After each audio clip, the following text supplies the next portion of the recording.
நமக்காக எல்லாவித பாடுகளையும் அனுபவித்த ஆண்டவராகிய இயேசு கிறிஸ்துவின் நாமத்தில் உங்கள் யாவருக்கும் என்னுடைய அன்பான வாழ்த்துக்கள். இன்றைய தியானத்தின் தலைப்பு சோர்ந்து போகாதே, செல்ஃப் பிட்டி.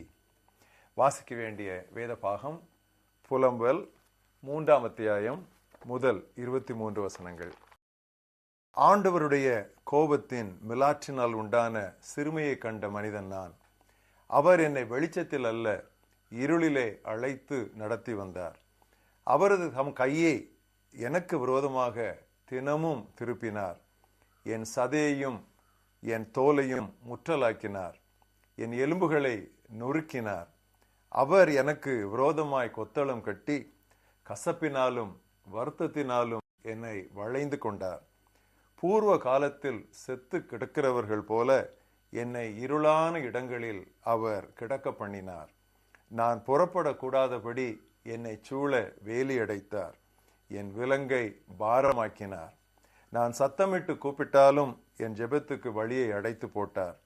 வெட்டின கற்களின் சுவரால் என் வழிகளை அடைத்து போட்டார். என் பாதைகளை தாறுமாறாக்கினார். அவர் எனக்கு பதிவிருக்கிற கரடியும் மறைவிடங்களில் தங்குகிற சிங்கமுமாயிருக்கிறார். என் வழிகளை அப்புறப்படுத்தி என்னை துண்டித்து போட்டார். என்னை பாழாக்கி விட்டார்.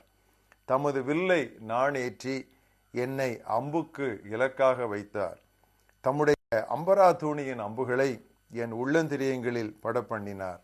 நான் என் மக்கள் யாவருக்கும் பரியாசமும் நித்தம் அவர்கள் கிண்ணற பாடலுமானேன். கசப்பினால் என்னை நிரப்பி எட்டியினால் என்னை வெறிக்கச் செய்தார். அவர் பற்கற்களால் என் பற்களை நொறுக்கி என்னை சாம்பலில் பொருள பண்ணினார்.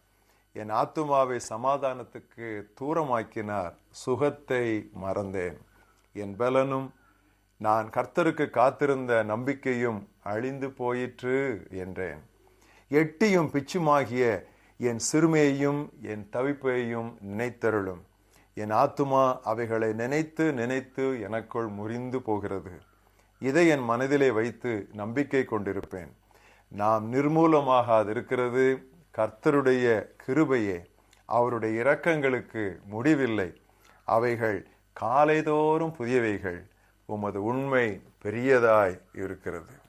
இன்றைய மனப்பாட வசனம் புலம்பல் 3ஆம் அத்தியாயம் 32ஆம் வசனம். ஆண்டவர் நம்மை வருத்தினாலும் தமது பேரன்பால் இரக்கம் காட்டுவார். Though the Lord causes grief, yet he will show compassion. பாடுகளை இயேசு எவ்விதம் சந்தித்தார் என்று கடந்த 4 நாட்களாக கவனித்து வருகிறோம்.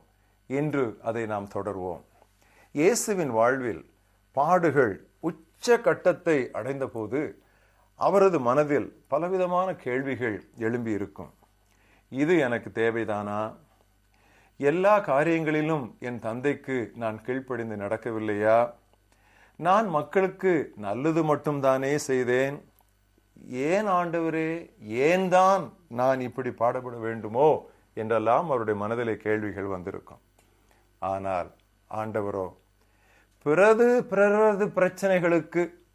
பிறரது பிரச்சனைகளை குறித்து கரிசனை கொள்வதன் மூலம் தனது சுய பரிதாபத்தை மேற்கொண்டார். சமீபத்தில் ஏற்பட்ட சுனாமியினால் ஊனமுற்றோர், உறவிழந்தோர், உடைமை இழந்தோர் எல்லாம் நினைத்து பார்க்கும் பொழுது நமது பிரச்சனைகள் எல்லாம் ஒன்றுமே இல்லை. இயேசுவின் வாழ்க்கையிலிருந்து பிறரது பிரச்சனைகளை கவனித்து தனது பாடுகளை எப்படி மேற்கொண்டார் என்பதற்கு 3 எடுத்துக்காட்டுகளை இன்று கவனிப்போம். முதலாவது எருசலேம் பெண்மணிகள். எருசலேமின் தெருக்களில் இயேசு சிலுவையை சுமந்து நடந்து செல்கையில் அங்குள்ள பெண்கள் அவருக்காய் அழுது புலம்பினர். அவரோ அவர்களை திரும்பி பார்த்து, எனக்காக அழாமல் உங்களுக்காகவும் உங்கள் பிள்ளைகளுக்காகவும் அழுங்கள் என்றார். தாம் மகிமையும் மகிழ்வும் நிறைந்த நாட்களை அனுபவிக்க போகிறார், பரலோகம் செல்கிறார். ஆனால் அந்த பெண்மணிகளுக்கும் அவர்களது பிள்ளைகளுக்குமோ வரவிருக்கும் நாட்கள் எவ்வளவு கொடியவையாய் இருந்திருக்கும் என்று இயேசு முன்னதாகவே யோசித்து பார்த்தார். அவர்களது எதிர்கால பாடுகளை குறித்த எண்ணம் அவரது அன்றைய பாடுகளிலிருந்து அவரது பார்வையை பறித்தது.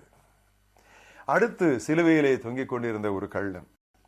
இயேசுவுடன் சிலுவையில் அறையப்பட்ட இரு கள்ளர்களில் ஒருவன் அடுத்தவனை பார்த்து, நாம் செய்தவற்றுக்கு தகுந்த பலனை அடைகிறோம், இவரோ தகாதது ஒன்றுமே செய்யவில்லையே என்று அவனை கடிந்து கொண்டான்.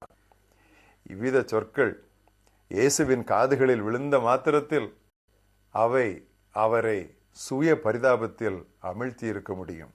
அவரோ அந்த கள்ளனின் பரிதாப நிலையையே கவனிக்கலானார். அவன் தண்டிக்கப்பட்டது நியாயம்தான், ஆனாலும் அவனது இறுதியான உணர்வையும் வேண்டுதலையும் இயேசு மதித்தார். நான் பிரதேசி செல்லுகிறேன், நீயும் என்னோடு வா என்றார். மூன்றாவதாக சிலுவைக்கு அருகில் நின்ன மாதுக்கள். சிலுவைக்கு அருகில் மம்மி மேரி, மாமி மேரி, மகதலேனா மேரி ஆகிய 3 மேரிகளும் நின்று கொண்டிருந்தனர். கண்ணீர் சொரிந்து கொண்டிருந்த அவர்களது கண்கள் இயேசுவை சுய பரிதாபத்திற்குள் எளிதாக தள்ளியிருக்கலாம். அவரோ அதற்கு இடம் கொடாமல் தமது தாயாரின் தேவையில் கரிசனை கொண்டார். மரியாளை யோவானுக்கு தாயாகவும் யோவானை மரியாளுக்கு மகனாகவும் கொடுத்தார். சிலுவைக்கு எதிரில் சுவிகார வைபவம், an adoption ceremony in front of the cross. அவர் இப்படி சொல்லியிருப்பார், எனது தந்தை தமது மகனை திரும்ப பெறுகிறார், ஆனால் மம்மி நீங்கள் ஒரு மகனை இழக்கிறீர்கள், எனக்கு பதிலாக யோவானை எடுத்துக்கொள்ளுங்கள். பிறரது பாடுகள் நமது பாடுகளை விட பிரியமானவர்களே அதிகம். இந்த அறிவு என்று நமக்கு உதிக்கிறதோ அன்றுதான் பாடுகளை சமாளிப்பது எப்படி என்று நாம் கற்றுக்கொள்ள துவங்குவோம். இதோ பவுல் அப்போஸ்தலன் 2 கொரிந்தியர் 6 அத்தியாயம் 10 கொடுத்த சாட்சியை கவனியுங்கள்.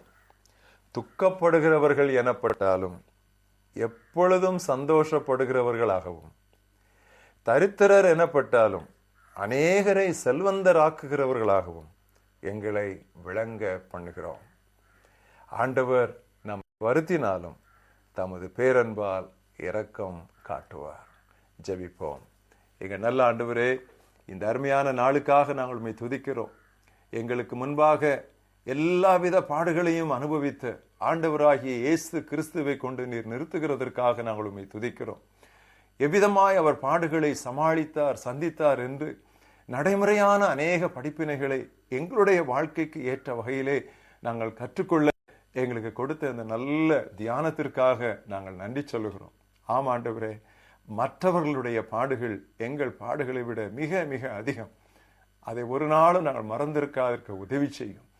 சுய பரிதாபத்திலே நாங்கள் செத்து விடாதபடிக்கு மற்றவருடைய பிரச்சனைகளை பார்த்து அவர்களுக்கு உதவி அவிதமாக எங்களுடைய பாடுகளிலிருந்து நாங்கள் வெளியே எழுந்து வர கர்த்தர் எங்களுக்கு கற்றுத்தாரும். நீர் எங்களுக்கு உதவி செய்யும். இயேசு கிறிஸ்துவின் நாமத்தில் பிதாவே, ஆமென்.